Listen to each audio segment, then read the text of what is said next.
Hello po! Magandang gabi sa lahat. Ngayon ay magluluto tayo ng version kong chicken curry. Ito nga pala ito yung mga sangkap na gagamitin natin sa chicken curry. Ayan na rin pala yung chicken. At naghanda na rin ako ng coconut milk. Sorry. At hahaluan natin ito ng carrots at saka potato. At mag-a-add nga pala ako dito ng 5 pirasong itlog. Ito yung powder na ihahalo natin. At ginisa na natin ang bawang gamit ang butter. At isinunod ko nga yung ating onion. At kamatis. At sinunod ko na yung ating luya at saka yung bell pepper. At saka nilagyan ko nga pala ng 2 pirasong sili. Ayan. Kailangan ko lang latain yung mga kanyang lamas. Sabay na natin. Isusunod ko na yung chicken. Ayan, at nilagay ko na yung chicken. Halo-haloin lang muna natin ito. Yes, chicken. Yummy, yummy, sabi ni baby. Ayan, at nakahalo ko na nga sila.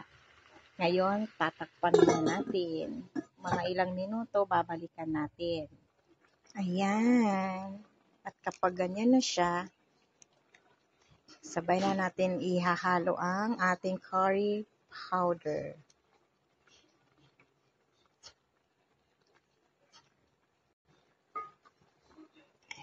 Imekos-mekos na lang natin. Ayan. Ayan.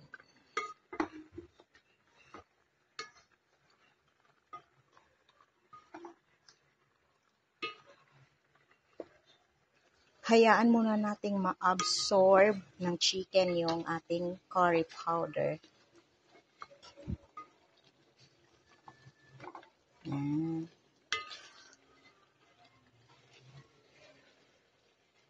Ayan na.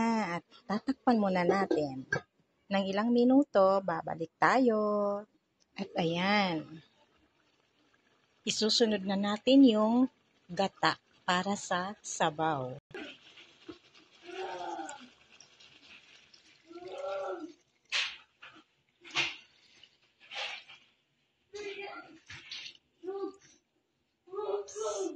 Masabi. Ayan.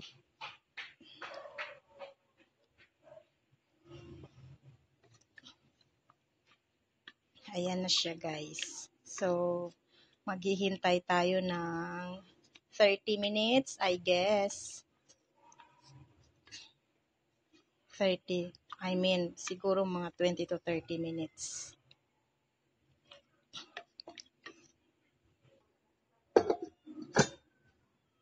Ayan na nga. Ayan, at ilalagay ko na nga pala yung 5 itlog. Pwede rin naman hindi lagyan, pero sa akin kasi gusto ko kumain ng itlog, kaya nilagyan ko na lang. Ayan, at ihahalo na natin ang carrots at saka yung potato. Haluin lang muna natin.